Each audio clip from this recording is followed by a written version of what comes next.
It's a book about diversity, equity, and inclusion, and literally one thing that I found said it was banned because it made people uncomfortable. Hi, everyone. This is Raquel. Hi, and this is Jennifer. Welcome to Madness Cafe. This is a feminist podcast where we talk about women's issues, politics, and health and wellness. And where those issues intersect. Hey, everybody. Welcome back to Madness Cafe. Today, it's time for another installment of our banned book series, and we're talking about this book right here, The Other Black Girl by Zakiya Dalila Harris. And I'm only saying it that way because I heard her say it that way. So thank goodness for listening to YouTube and podcasts and all that kind of stuff. So this is actually her debut novel, and I believe it came out in 2021, and then very quickly was made into a series on Hulu. I think that was in 2023, and the author was one of the producers on the show, along with Rashida Jones, who, for people who don't know, Rashida Jones is, I mean, she's an actress. You guys have seen her in like a million things. She's amazing. After I finished reading the book, I did watch the whole series, and the series departs in pretty significant ways from the book. That said, I do think it's worth it to consume both the book and the series. So, because I think Nice. that, yeah, the series is really well done. I So, did not watch the series because I have canceled all of my subscriptions to everything in an effort to afford my life. okay, cool. And I mean, everything. I don't even have a subscription to what's that writing platform I always write on? I don't even Substack, Medium, know. Medium. Patreon, I even Medium. canceled Medium, which is only $6 a week. Yeah. Oh, wow. I mean $6 a month. Yeah, Wow. I'm really trying to figure out how to afford life under this current administration, but that's a whole nother story. Yeah, we're all trying to do that. That's a whole nother podcast. But I did watch the trailer because you Hmm. can find that on YouTube for free. I tried to Yeah. find as much as I could on YouTube. And I thought the trailer kind of captured why I enjoyed reading the book. Hmm. And what I will say about the book to start with is that we have not in our banned book series read anything that was like a suspense thriller kind of thing before. So for me, when we started, I didn't realize I had no idea what the book was about. And I started Hmm. reading it and I was like, oh, this is kind of fun. This is kind of a fresh new take on banned books. We haven't read Hmm. anything quite like this. Yeah. And so Yeah. I really enjoyed that. Plus, I was chill out in Florida. I didn't have a lot to do in the evenings. I was there for Nice. work and it was Nice. nice outside. So I could sit outside with my dog. And so I also feel sometimes the atmosphere or the mindset we're in while we're reading a book has a lot to do with it. Yeah. And I was very chill. I had plenty of time to read Hmm. it, which is Hmm. nice. Yeah. I felt the same way. I started it far enough in advance that I was able to just kind of like take my time. But what I did do is I started listening to the audiobook kind of about maybe about 100 pages in, a little less than that, because I can listen while I'm at work. Then I don't feel like I'm cramming for a test, Yeah. right? I was thinking about that last night, that having finished enough in advance of us recording today, it really gave me some time to sit with my thoughts about the book and not just react like in the moment, like off the cuff. Kind of Mm-hmm, gave me mm-hmm. some time to really interrogate how I was feeling about the book. Oh, before we get into any more than that, I just want to talk about why the book was banned. And I think this is probably going to be, I mean, generally, it's going to probably be a blanket statement. It's a DEI. It's DEI, and that's why it was banned, because it's a book about diversity, equity, and inclusion. And literally, one thing that I found said it was banned because it made people uncomfortable. So, God forbid that somebody be uncomfortable other than people of color in this fucking country and in this fucking hellscape that we live in right now. For people who have not read the book and don't know the premise behind it, the main character and also the woman who wrote the book used to work in publishing. In fact, she was working in publishing when she was writing the book, and she was writing, like in the beginning, she was actually writing longhand, right? So very old school. Uh, but the book is set also in publishing, where there's this black woman, she's in her like mid to late 20s, trying to get her career started in publishing. She's an assistant to the one of the editors and dealing with the whole thing of being the only, definitely the only black person, and then also the only person of color in the company that she works for. So basically dealing with working in and living in predominantly white spaces as a person of color. And the whole uh, this isn't the right word, it's the only one that can come to mind right now, but the milieu of, or the experience of being the only black person, especially Hmm. the only black woman Hmm. in an environment, and what that experience is like, and then sort of taking the twist on it and doing some satire and a little bit of like thriller-ness and suspense, a little comedy in there too, a little bit of humor, throwing all that together, and then also throwing in the whole natural hair Oh yeah. component. So there's a lot going on, or there was a lot attempted. Yeah. The I just gave you a natural hint. the natural hair, yeah, I think I think I enjoyed the book more than Raquel did. We'll just say Mhm. that. But the Mhm. natural hair thing was interesting because it's one of the things I liked most about the book, and it's Mhm. one of the things I hated the most about the book. Yes, ma'am. Very creative idea in Mhm. many ways to get that topic not head, to get that topic into the book, Yeah. right? Yeah. Yeah. But yet also, yeah. Are we doing spoilers? Because Yeah, go ahead. I mean, the book's been out for 5 years. My okay, God. I mean, there's all kinds of discourse all over the internet about the book. So if you don't know, I mean, I'm sorry, if us talking about the book prevents you from reading it, then you know what? Then just listen to this later. well, you probably weren't going to read it anyway. Well, sure, that's true too. I enjoyed the parts of the book that talk specifically about Black women's hair. I really loved the main character's kind of angst about her Hmm. hair. And, Hmm. the new Black woman walks into the office and her hair's all together and she's looking Hmm. Yeah, and she has like good. these beautiful like locks, and they're all like Yeah. gorgeous, and yeah. And I feel that angst. Like I kind of enjoyed that part, but also the way that they used I don't even know what you call it, the cream, The hair grease. the hair grease Yeah. to be the thing that the sinister object Yeah, that the object, the way that the mind control, the instrument to yeah. When I finally control figured these out women. when I finally figured out that was going on, I was Hmm. like, I don't Yeah. know about this plot twist. I think Yeah. I told you that when I was reading it. I think I was like, I really loved it until we got to the plot twist. And then I was Yeah. like, uh, I Yeah. don't know. And also overlapping it with the women who had been in the workplace years prior. Hmm. That part I found a little discombobulating and confusing. Hmm. And then how did they happen to be involved with the hair cream? Like Yeah.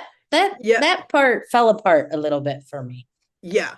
It was so brief that Yeah. you would have missed it. Like the whole origin story of it, where there's somebody who was friends with a scientist who created Yeah. it and blah, blah. That And part that was literally, like, that might have been because, of course, because I was listening to it, because I'm listening to it while I'm working. And honestly, if I went back in the book and looked for that, it probably would be maybe half a paragraph. Like it was such a throwaway thing, which could have been and should have been a bigger part of the fucking story.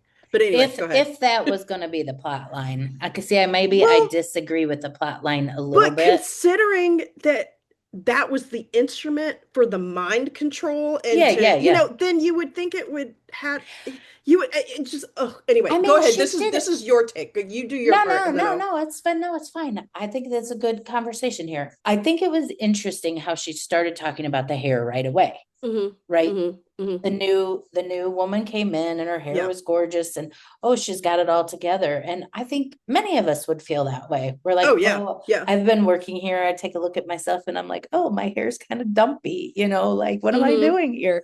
Like Yeah. I want to look like I need a better suit. I need to up Right. my game. Girl, I think that so many times. So I think that part was well Mhm. done. She was planting the pieces early. Yeah.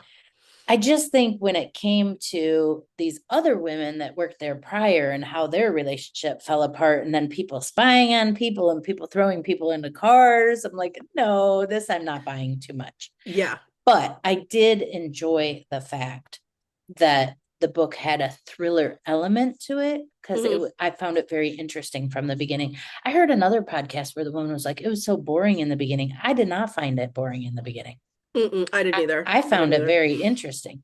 Also, I really am interested in the publishing world. hmm So Same. so for me, that part was interesting. There are pieces about the publishing I want to talk about later, but go ahead and give your hot take Yeah. first. That was one of the reasons why, speaking of the publishing industry, that was one of the reasons why I chose this book because I am very well aware of the fact that there is very little representation of people of color in the publishing industry. And that directly reflects what shows up in bookstores and libraries and all the other things. That's really important. So I've known about that for a while and I've been wanting to literally like since we started talking doing the podcast 5 years ago, like I was like, okay, I want to do something about the publishing industry and I would like to have somebody from Editor. publishing. Yeah. And so yeah, so if any of our listeners, anybody, if y'all know anybody in publishing that we could talk to who could talk to the lack of diversity in publishing, I think that would be a or really interesting conversation. or is there something new that we're doing in publishing that's helping to bring more diversity in? Right, right, exactly. So yeah, so I want to know about all that. So that was part of why I was really excited to read the book. As and I will say, as a debut novel, Really good. yeah, good. She did a good job, right? Yep, really good. My concerns with the book or my cons about the book, of which I have several. No offense to the author, because she's a very talented woman. Mm. Clearly, she's very talented. But I believe her editing team, who she thanks profusely through at the end the acknowledgments, and I'm like, no, girl, they did you a disservice. Oh, I love you so They much, Raquel. You are like killing the editors always. they did her a horrible disservice because the premise of the book is really promising and it It could have should have been tied better. right. It should have tied in better. The clunkiness should have been addressed. The back and forth of the points of view should have been cleaned up better because Mm-hmm. there are things that even we've talked about here on the show that do the back and forth with the points of view and Yeah, even the flashback and flash forward where we both enjoyed it and didn't find it to be clunky or distracting or anything like that. That you wasn't the can case do in this it. book. Yeah. It was very clunky. And yet it became a national bestseller almost immediately. And they made a series about it. Right, exactly. And honestly, the series Was better. was way better. And I could, like, having More read the time to book, develop it. more time to develop it. Plus, they dealt with the clunkiness and they got rid of that. And they Mm. explained a lot of shit better than was done in this book. Harris's editors did her dirty, Do you for think sure. they rushed her? Do you think they realized I think that so. that there was a really good concept in here, and Hmm. that this was going to be big, and they rushed her to the finish line. Yeah, absolutely. I really do. I really do because the book came out right after George Floyd was Ah, murdered, or fairly soon after, right? It so was like it within that year. so it needed to hit at that point. Right. Needed to hit. Right. Right. They could have Speaking done, of the publishing industry again. right, exactly. They should have done a much better job with this book Uh-huh. as far as the editing. Here, I'll just because I just like took I notes know about you what I didn't did. like. And again, no shade to the author. Her editors should have done better by her and by what I believe her vision was. This I could have been a much better book. As it stands, because of her like shitty editors, I struggled to give it 3 stars. Like I probably am right around 2.5. But anyway, so these are the things that were Oh, you just some really of didn't my like it. I liked cons. it better than you did. Well, but again, it's only because the editing sucked. Because the things that I had issues with could have been addressed if the editing had taken care of it. Like she could have I hear a explained. career calling. I hear a career calling. I would like to do that. Yes, yeah. Ding, ding, But ding, like, ding. Hello, Raquel. I know the universe is calling. The whole back and forth stuff could have Yeah, been that was handled messy. better. Hmm. The whole thing about the resistance could have been Needed so to be much really better. developed. It Needed to really really needed, be developed. yeah, it needed Yeah. to be developed. It needed to be beefed up and explained more. Like that woman Lynn, who the fuck was Lynn? Why I would don't I don't no? But even remember. yeah, she was apparently the head of the resistance or one of the leads of the But she resistance or was only somebody. in there for like 20 seconds. Right, exactly. And so they don't really give any background to that. There's no like it's just like all of a sudden there's this disjointed, person is standing at a door having to answer this stupid question to try to gain entry. I mean, it was Yeah. That too part much. was It was too definitely much. confusing. Right. So here are some of the things. Needed a better editor. Took too long to get to the point. It was really clunky. I really hate the ending. I hate the ending. I didn't love the ending either. I think Mm-mm. I told you Is that. I think I called you yeah. and I said I did not like the ending and Hmm. I really wanted to talk about the book at that point, remember? But I was like, Oh you yeah. hadn't started it. And I'm like, we can't talk about the book, but ah. Yeah, yeah, yeah. And the ending in the series is much more satisfying and it's much less confusing. How But does it end in the series? in the series, it's very similar, but it's clear that Nella, it seems like in the book you can't really tell. You're like, did Nella get overtaken She by did. the, Yeah. but in the series she makes it seem like she's been overtaken, but she's going in like kind of like undercover, like Oh, she's gonna cool. blow some shit up, right? Oh yeah. Well, Yeah, so that's not how the book was. yeah, not at all, not at all. She gave in to assimilation in the Mhm. book. Yeah. Yeah, like I said, hated the ending. It was very confusing, was not written well. It felt very rushed. The last third of the book, very rushed. They could have taken like 100 pages, maybe 150 pages out of the beginning and let the second like 2/3 of the book beef up a little bit better. That would have been my suggestion. But anyway, let's see, the hair component, it wasn't explored very well. It wasn't explained well at all. No, Um, it could have been that could have been the best part of the book. oh Had yeah, it was a great idea, right? right. Yeah, like the whole idea of how the natural hair care movement and just well, and Black women's hair in general and the products that are marketed to us for our hair and have been since time immemorial Yep. have been marketed to Black women as like a tool to get us For to assimilate, yeah, what you know, is a fantastic idea. right. And it could have been like if that had Yep. been explored more, this could have been a better book. But anyway, so here's some other things. Yeah, who the fuck was Lynn?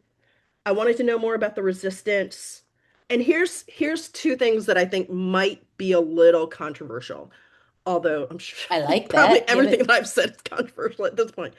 I think this book And again, this I truly believe is the fault of her editors because I don't think that Zakiya Harris started this way. I think this book was written for white people. It was Oh, you not written do? for black people or people of color. I really don't. That is probably true. Hmm. That is, I would agree with that. Yeah. And here's my like last of this chunk of me talking about what I didn't like. I did some like digging online about like looking at what people thought of it and the way people were talking about it, and it seems pretty split along racial lines. Like white people were like, "Oh my God, this is the best thing I've ever read. It's a masterpiece. Everybody needs to read this." And black people were like, "That ending was stupid. It was clunky. It was confusing. So did What the the white fuck?" people like the ending? Yep. Well, I'm a white people that didn't like the It- ending, well, and I think, but I did like the book the more than you did, yeah, which I think yeah. is interesting. I think it's because I feel bad because I feel like she got done dirty. And Uh, and that makes me very sad because because the people that were supposed to shepherd this book into the world uh-huh. did not have her best interest in heart as a black writer. They were Well, just trying to get this out into the world as quickly as possible. so they could sell it at the time of George Floyd, Hmm. which brings me to us to one of the main points that I wanted to talk about, page 211 and 212. This is where Hmm. she kind of goes into what it's like to work in the publishing industry and some of the words that they use Hmm. and assumptions about what will sell and what won't sell. That may be the major assumption about the book, right? Hmm. I think Hmm. you're right. I do think it was written for white people. Hmm. And why does a book have to be written for white people? Because white people are the ones that are going to buy it. Is that what we're saying here? That's what the publishing industry, I think, as a whole Thanks. wants people to think. Right. Thanks. And I think there are those in the publishing industry who truly believe that. Well, of course they do. I mean, that's Hmm. the insidiousness of bias, right? That's Hmm. they do believe it. Hmm. Is it true? No. Do Yeah, they believe it? Yes. yeah, yeah. So on page 211, she's going out with her friend, and Hmm. about third down, she says, over drinks, she delivered her best imitation of those white voices, which for some reason often meant putting on a posh British accent, Yeah. even though none of her co-workers were British. I can't do this British, but from a financial standpoint, this book doesn't seem worth the gamble. I just didn't connect with the characters. The writing just wasn't strong enough, right? These are the excuses. Hmm. Nella found this last excuse particularly amusing, since it was a phrase that could be and often was said by literally anyone who read anything ever at Wagner, as if all writing weren't subjective, right? Hmm. As if anyone who read an early draft of any book could be 100% sure that it would become a bestseller. The way her colleagues would run numbers had surprised her, how they compared books that they were thinking of buying with books that had already been published, as though culture were something static and predictable, as though one set of past numbers could dictate any future success. But Nella kept her mouth shut, slowly but surely, in the hopes of making the ride a bit smoother, in the hopes of getting a promotion. She'd accepted every excuse. She picked her battles, if she dared pick any, wisely. After all, that was what she had been taught, to stand still for so long that when you started to run, they'd be so dumbfounded that they wouldn't even follow. Well, Hmm. that was what Nella had been doing, standing still. And then we skip forward a little bit. Hmm. And this is more about the undercurrents of the work, but this is one of Hmm. my favorite parts on 212. Hmm. Just a few paragraphs later, she says, all Nella could think was that she felt redundant, Hmm. utterly and painfully redundant. Those two pieces just really, really stuck out to me as someone who wants to be a writer, thinking Hmm. about the way writing is now, where Hmm. everyone says you have to have a social media presence and you have to Hmm. get so many followers and people only read certain kinds of books. Well, who decides what kinds of books and from what voice does that book? Hmm. And then And then who are you writing the book for? And I Right. didn't think that, Raquel, when I was reading this, I didn't think about her being a writer Mm-hmm. and that and the publisher changing the audience of the book. I think you're really onto something here. I didn't think about that at all. Yeah. I did think that mine and your perspective would be different because Yeah. I was once the only white person in a room because I lived in Mm-hmm. Senegal, but it was a different dynamic. Yeah. It's not the same dynamic as being the one black person in a corporate situation where the corporate Mm-hmm. situation is already it's already fraught with Mm-hmm. bombs and traps and Oh yeah. yeah, Yeah. You literally never know from one minute to the next if you are about to step on a landmine or if you did step on a landmine or you didn't realize you did and then you find out like 6 months later, like, oh fuck, what? Okay, yeah. shit. You know? And Yeah. then and no one tells you. Yeah. Like there's no honest communication about did I Hmm. step on a Right. landline as you what'd you call it? A landline? Landmine? Landmine. A landmine. Yeah. If you stepped on it, they don't tell you till your performance review 8 months later, and they're like, "Oh, you stepped on this thing," and you're like, "Wait, what?" You're like, yeah, why didn't you tell me in the moment? and Because I've been I didn't know step I did anything wrong. and I've been stepping on it every day since because you didn't Yeah. tell me. Yeah, Yeah. like it's already fraught with capitalism Yeah.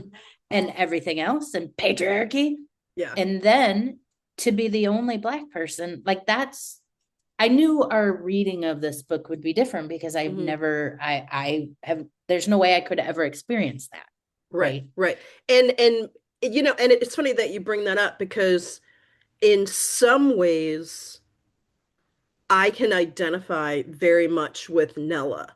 Growing up in predominantly white towns, being in educational settings where if you're not the only one, you're one of very few people of color.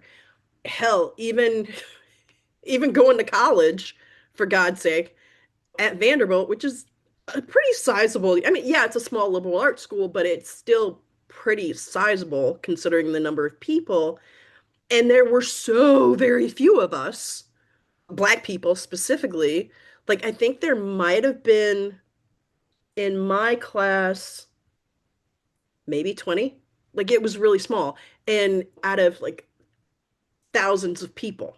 So I could identify with that part of Mm-hmm. Nella's story and the whole thing of am I black enough? Am I doing this right? Am I doing that right? And oh shit, I don't know how to tie a scarf. I don't know how to do whatever things with my hair because I mean yeah, I personally do not. Like I don't know any of these things. Right? I wasn't taught these things. But I'm not the only black person who doesn't know these things. So I could identify with that. But yeah, Was it too simple? no, I don't think simple is it. I just think it was just really clunky editing because I think this was a really, like, really promising start. Like maybe Mm-hmm. this is like the fifth or sixth iteration and They it didn't needs go like far maybe like enough. one or two more. Yeah. Like they should have just given her a little more time to do like and not even the whole book but just take sections, either take them out completely or rework them. Like I'm not saying that they needed to scrap the whole book because I mean she's like I said, I think she's incredibly talented. I Yeah. really do. I think she's a really good writer. She needed you, Raquel. She needed you. Well, or somebody like me maybe. One thing that came up for me in the book reading it was so there she was. She's an assistant too, which makes it a whole nother level. Like Mm-hmm. she's not the only black woman editor. She's the Mm-hmm. only black person and she's an assistant. Mm-hmm. And an And assistant, not even an assistant editor. She's an assistant yeah, to an editor. Like, yeah. And assistants in their job roles get pushed around anyway. What kind of stood out to me was when dang, I can't think of her name. What's the other woman's oh, name? Hazel. Oh yeah, when Hazel showed up, when she Yeah. arrived, and there was this sense of relief, which I totally get. But Hmm. then there's also like, okay, these are two people, two individuals. Just because they're both Black does not mean, number one, they're gonna get along, like each other, see Hmm. things eye to eye. It doesn't automatically like make them compatible. It does. Right. It's like on these shows, on these TV shows, when there's one male Black person and then there's one female Black person and they fall in love. And I'm like, they're Yep. the only Black people in town. Yeah, Are we really yes. sure that they actually like each other? Like, are they really right for each other? Exactly. Because Yeah. they're the only ones. Yeah. I started to feel like, okay, so I kind of liked the fact that Hazel was kind of shady, because I was like, this is more likely Hmm. really when there's only two people. Like Hmm. it's Because yeah, like, there's going to be competition because you're and there's fear there too. Like, oh shit, I'm gonna get overlooked by, the new shiny toy over here. yeah, Yeah. I mean, I get it. new shiny toy is so objectifying too, right? Well, but that, Right. yeah, It and fits that's how it exactly. feels. I mean, Yeah, yes. yeah. Yes, and especially in an assistant position, because Hmm. you go get me coffee, read this book for me now, give me your opinion, but don't give me too much of your opinion. Don't disagree with me when you give me your Hmm. opinion. Hmm. That's one of the things I enjoyed about the reading of it in the early, was the dynamic of, oh my gosh, were they even going to like each other? Yeah. Yeah. And yes, it seemed like they wanted to like each other, like they wanted to have some camaraderie or someone to share with, or Hmm. someone who understood, Yeah. but yet they're not identical because they're Black. Hmm. It's Yeah. Oh, like, look at that. Two Black people can be totally different. right. What? So I really kind of enjoyed the reading of that part, why they were like feeling each other out a little bit, Hmm. like, how's this going to work? Yeah. And there was some suspense there. Like, was she actually evil? Hmm. Because I was Hmm. like feeling, ooh, this is not looking good. Because Yeah, like I was thinking Hazel was just shady as fuck. I'm me like, all too, right, me too. Hazel, quit trying to play both sides because I'm not here for that shit. I'd have told Espe- Hazel to fuck right off. Especially when she told Hazel to tell that writer that his work was racist. I mean, she didn't say that exactly, but she was Mhm. like, you should tell him the truth. You should. Oh, yeah, when And she was I'm telling Nella to do that. and I'm Yeah. like, I don't know. Do you always tell the truth to a famous writer if you're the Mm-mm. assistant? I Oh don't no. know. I don't know. Hell no. Which is sad though. Yeah. Which is absolutely sad, because we should be able to be authentic in workspaces and be ourselves, but I don't think that corporate America really supports that. No, not at all. Right. Not at all. Yeah. I mean, hell, even Nella's boss, Vera, like between her and Maisie, like there was competition between them as well. For Like sure. it's pitting people against, hello, capitalism. It's just pitting people against each other, pitting people against each other. Yeah, and I You know what I decided mean? you're right. You said in a episode of few that I hate capitalism. And I said, I know I don't. And you said, yes, you do. Yeah, I do. Yeah, you do. I mean, I work and live and breathe in capitalism, Yeah. right? I would love if I wrote a book, if I could handle it, if I had an editor that could tell me the truth about my book, because I want my book to be really good. When his book, where Nella was telling him the truth, he wrote a very shallow, surface Problematic. level, problematic, racist character. Hmm. And he was trying to appeal to a wider audience. So she was actually giving him very valuable advice that if you write this character like this, you're going to turn some people off. Hmm. A lot of Hmm. people. Yeah. But they don't want to hear it. They Mm-mm. don't want to hear the truth about that in the book. Nope. But I, as an aspiring artist, a writer, if I was going to write a character, I would want an editor. And I know it might be hard to hear. Good Yeah. feedback is hard to hear. You have to Hmm. give people time and space to digest that stuff. Yeah. But I'd rather have the hard conversation of the good feedback to put out a really good book. Right. Right. Right. And if it had been that because the objections that we're making to the book and the observations that we're making about the book, we're not the only ones to say any of what we're saying. Any of it, like all of what we're saying, other people have talked about, which makes me think that this discourse was out there, when the book first came out. I wonder if the author was like, yeah, I meant for it to go one way, but it went another way, and I got this feedback, so I did this to the a Well, I character. think I I would think you do hope that that. that I would hope that an author would be able to talk about that. I mean, But she now worked that I'm in saying it, part of me thinks maybe she couldn't talk about that. no, because she worked in publishing, right? She was writing Hmm. this book as she was working, and then the book's coming out, she's quitting her job. She's been given a certain amount of advice that we're assuming, we don't even know for sure. Maybe Right. maybe she wrote the book for white people.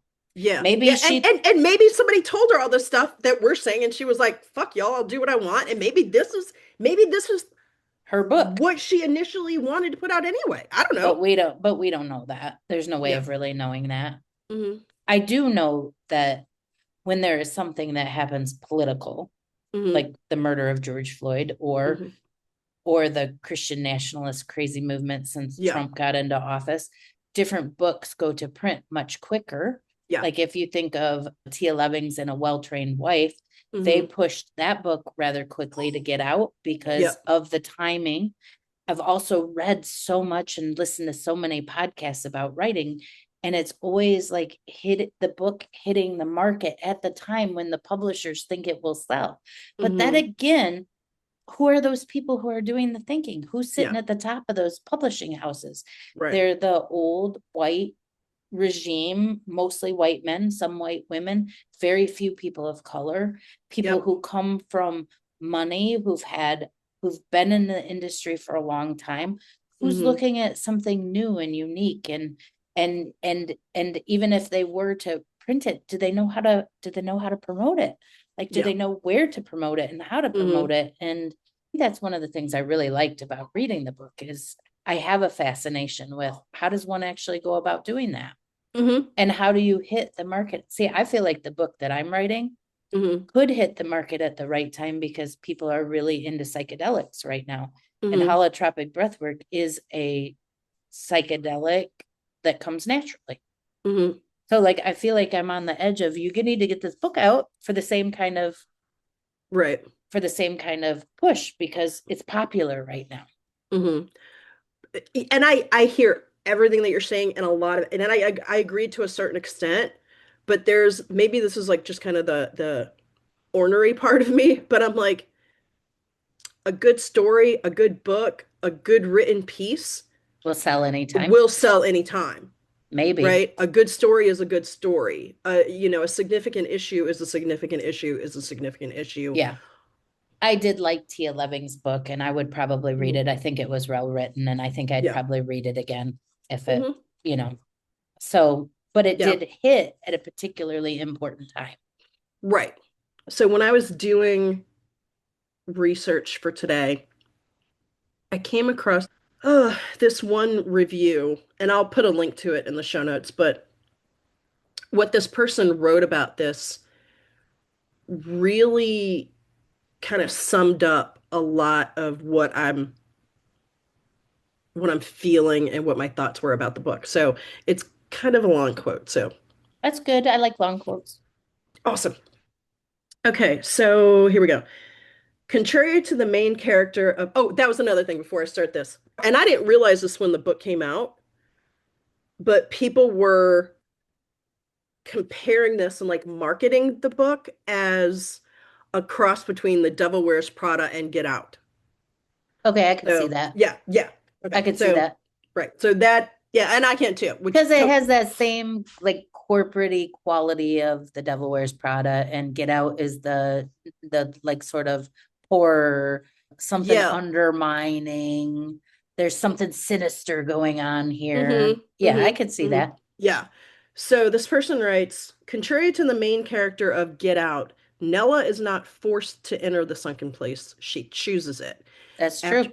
And again, this is about the book, people, not the series. So it's a little different in the series. But anyway, after years of enduring microaggressions, stagnating in her career, and witnessing daily violence against Black people, Nella is left with a choice. Would she prefer enduring daily white supremacist violence and be aware of it, or would she rather turn off her Black consciousness and become a black-skinned, white-masked overachiever, complacent with white people and threatening for other Black girls? With Nella's final decision to join Hazel in the OBG, other Black girl, conspiracy and shut down her political consciousness, Harris offers a different perspective on current conversations around Black horror, as she suggests that considering the draining daily lives of Black women and the horror already present in it, preach, the sunken place might be attractive to some of them. Yet, even though the main character chooses the sunken place over her political awareness, Harris is not arguing that Nella's choice is a quick fix to Black suffering. Instead, she questions the validity of the notion of choice in this context. Mm, So I thought that's that was very, very smart. It makes sense.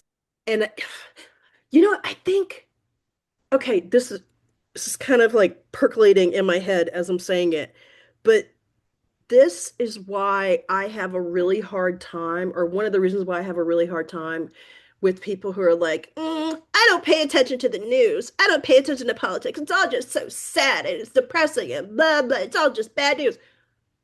Uh, what? I don't have the option to not pay attention to what the fuck is going on in the world. Like, I don't have that option. And people who choose that, in my opinion, are choosing the sunken place. mm, that's And interesting. because they're literally choosing to not see what is right in front of them. Mm, wow, yeah, that's profound.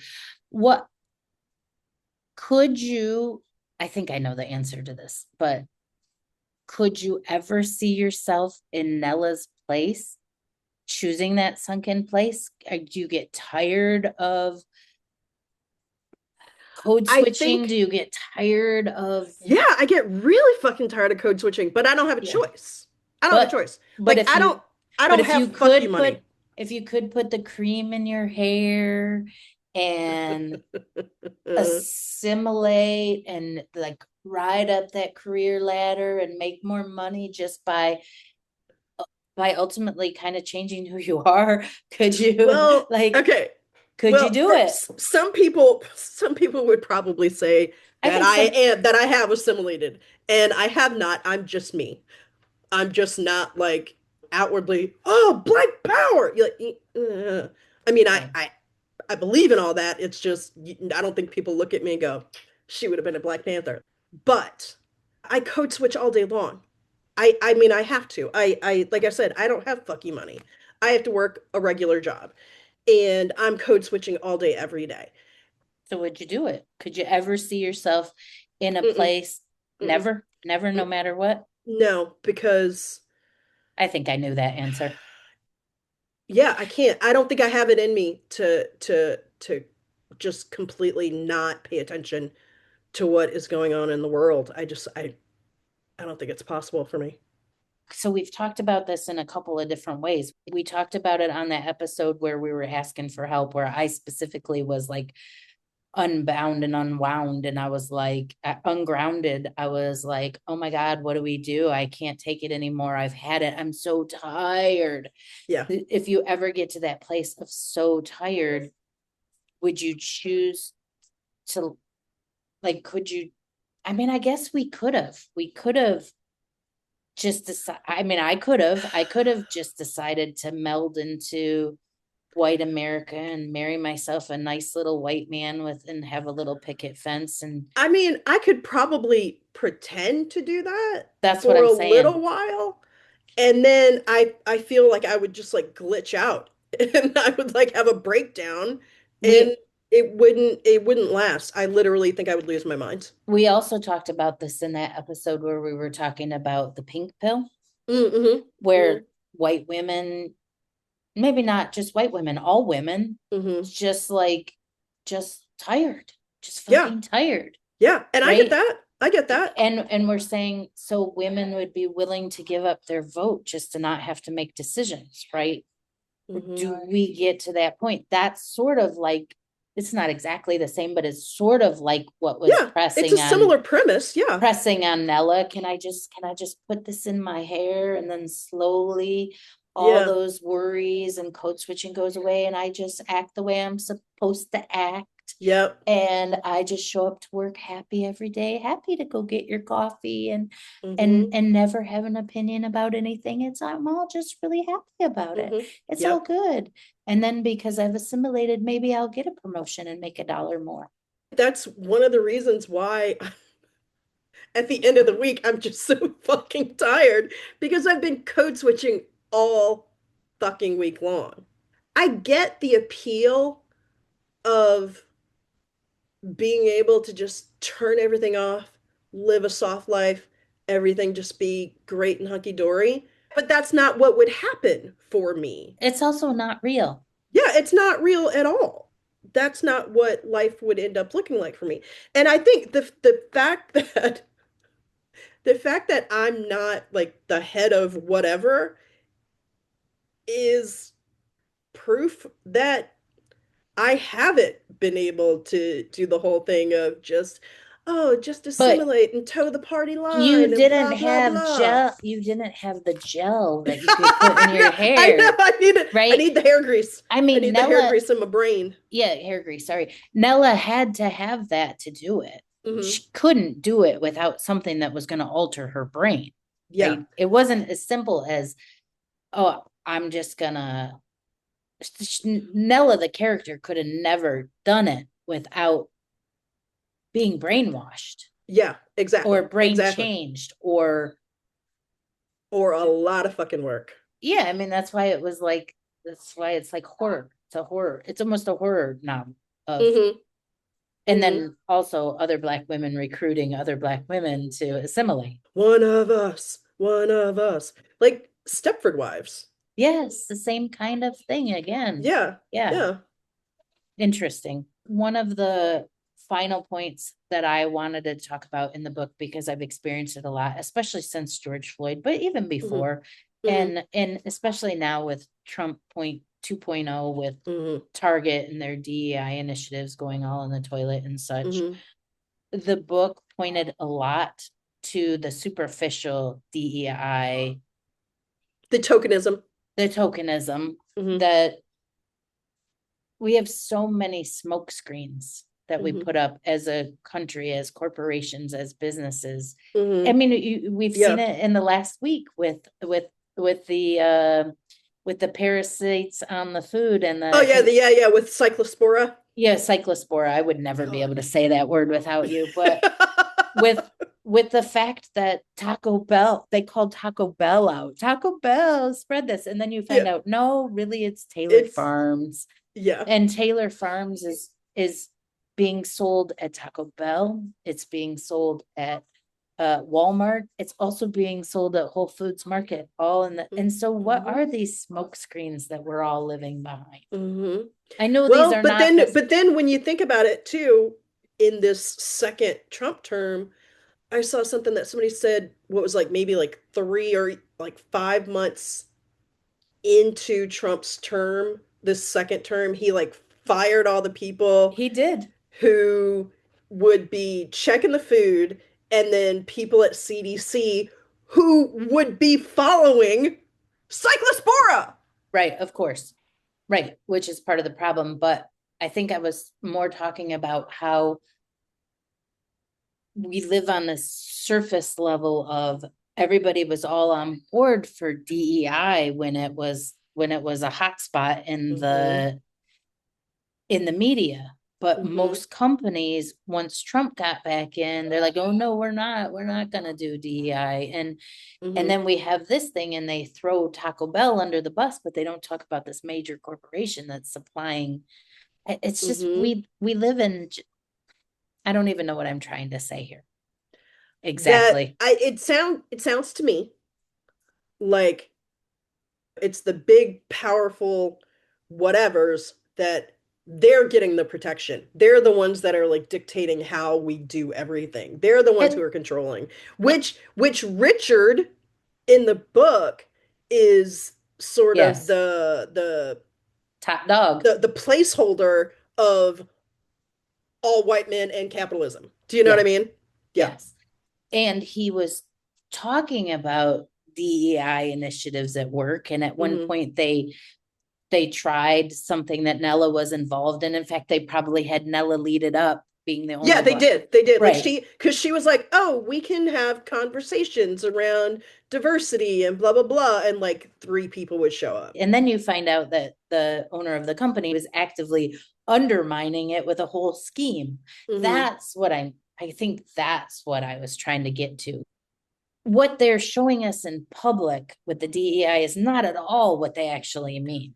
No, not at We all. want to put a rainbow flag out because it sells for this month, but we don't really actually give a rat's ass about LGBTQ people, Hmm. right? Yep. Yep. We don't Yep. care because they don't buy books or whatever. Yeah. Yeah. I thought that she did a really good job with that in the book as Hmm. well, describing Hmm. the DEI efforts. Hmm. Yeah. It And doesn't, I will say that because I have been in situations similar to Nella's at the beginning where, I'm sure, you're like, oh, we'll have these conversations and it'll be good and we can do great things and when people are going to talk about it, it's going to be great and we're going to understand each other better.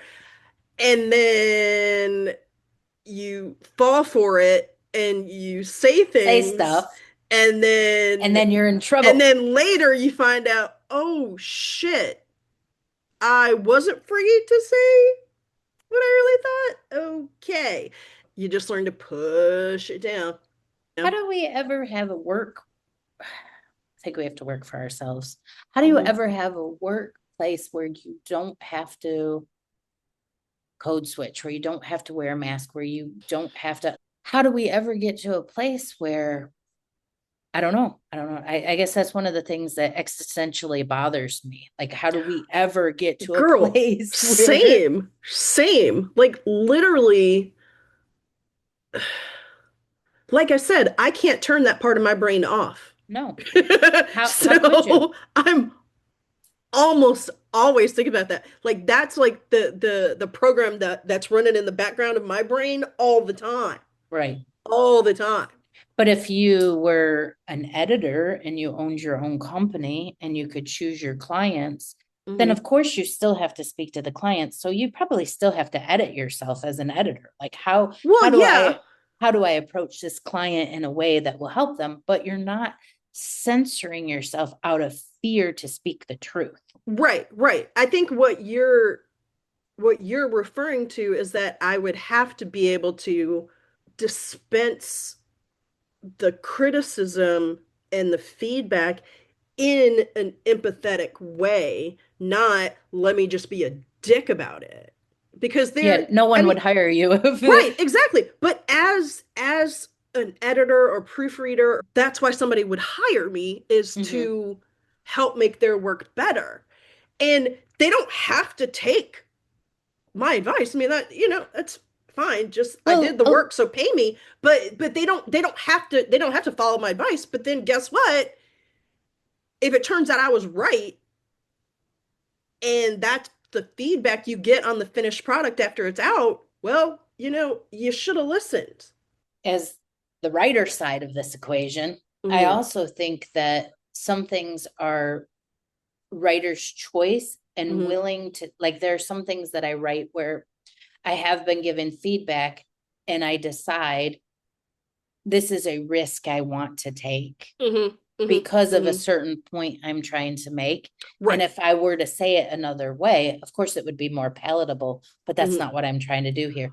So Right. I think a good writer editor relationship is that you take a lot of the information and you implement it, but not everything. Sometimes you Hmm. say, no, and if we were working together in this, it would be like, well, I'm trying to do this, and you're like, oh, now I understand what you're trying to do. Maybe Right. if you were to craft it this way, Hmm. right? Like, Hmm. because you could say, I didn't see what you were trying to do when I read it. It didn't come across that way to me. And Right. so we would work back and forth with, Anyway, we're getting into our future careers here as writer and editor. Yeah, it's our own business. It's the Yeah. Madness Cafe podcast writer editor duo. Yeah, exactly. We're All right, building our empire, people. we are out of time. What are your final thoughts? Give it to us. You're going I thumbs think down, aren't you? still, well, Are you maybe right in the thumbs like in middle? the middle. Because Yeah. I mean, honestly, 2.5, maybe 3 stars. I mean, I'm not gonna say don't read it because, like I said, I mean, she's a very talented writer. Zakiya Dalila Harris is a very talented writer. I fully give her props on this. I just feel that her editors did not do well by her. I hope I can find a good editor when my book is ready. I wonder. Where can you So, find one of those? so my feelings are I'm actually going to give it a thumbs up. Okay. I enjoyed reading it. Hmm. And if it was written for a white person, which maybe it was, maybe it wasn't, Hmm. I don't know. I did learn some stuff in here. Good. There was also stuff I thought, yeah, I've heard this before, but Yeah. I really liked, maybe I like to read suspense because I was like, I Yeah. didn't know that that was going to be like that. And I was like, oh, this is kind of exciting. Yeah. I Yeah. liked the interplay between the two women. Like, Hmm. oh, what's going to happen? Hmm. I really Hmm. enjoyed that. I liked that they were strong female characters. Yeah. And I definitely enjoyed that it was about the publishing industry because it's a Hmm. personal interest of mine and it gave Right. me a little bit of insight. And I think publishing has changed a lot over the years, especially with the advent of social media, Hmm. I think there's more like self-publishing. independent publishing houses that are starting to crop up or trying to Yeah, anyway. Yeah. yeah. But I actually really enjoyed the book. I, like you, didn't love the ending. I was not a fan of the ending. I was kind of disappointed. I Hmm. don't think it was, I don't think I was disappointed because she decided to assimilate. Hmm.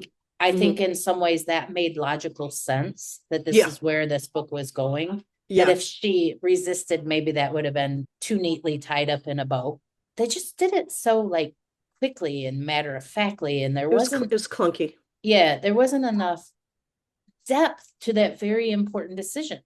Hmm. It was rushed. It was rushed. It was rushed. The last like 150 pages, they rushed through a lot of stuff. They're like, just throw it all in at the end. No, take some of that shit out in the beginning. It could have built it into it as it was going. Hmm. And I'm Hmm. not sure they needed the past relationship of the other writers at the publishing house. Hmm. Maybe they did, maybe they didn't. I think they could have a little less them, a little more resistance. So I was thinking that part of why they included the Writer, previous, editor, yeah, with Diana and Kendra, it kind of feels like it was okay.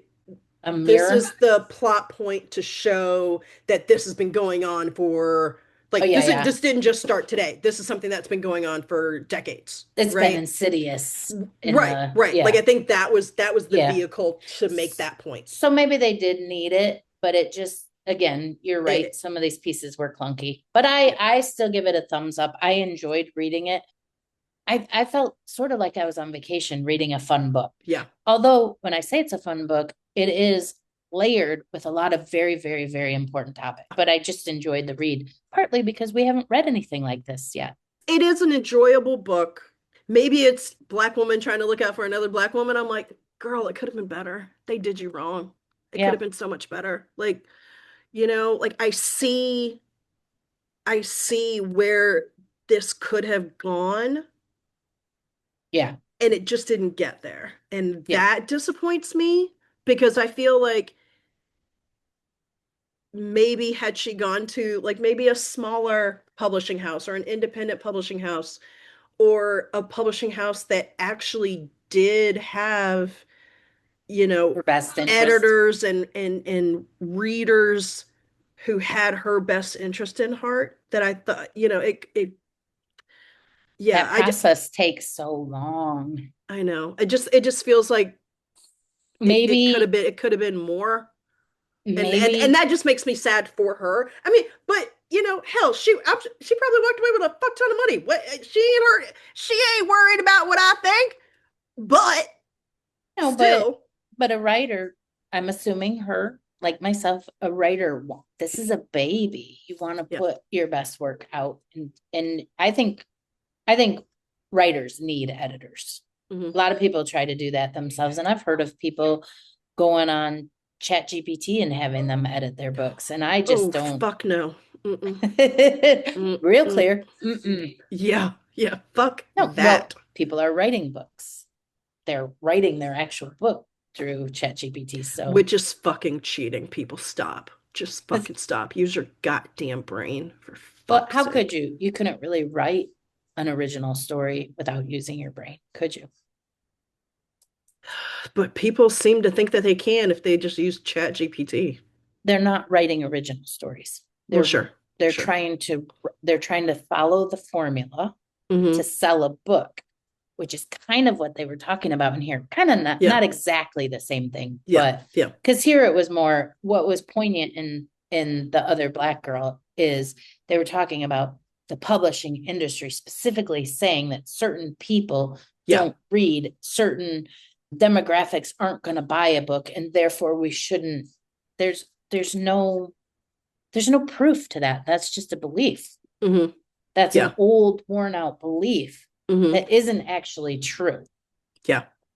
Yeah. Yeah. So I'll end on that. Yeah. It was a good read, though. It was a good read, and it's a good discussion. So Thanks, Raquel. thanks, Jennifer. You pick a good book. Thank you. Thanks for listening to today's episode. If you like this episode, please share it with a friend. Or you could leave us a comment and a 5-star review, or email us at madnesscafepodcast@gmail.com. Thanks, everybody.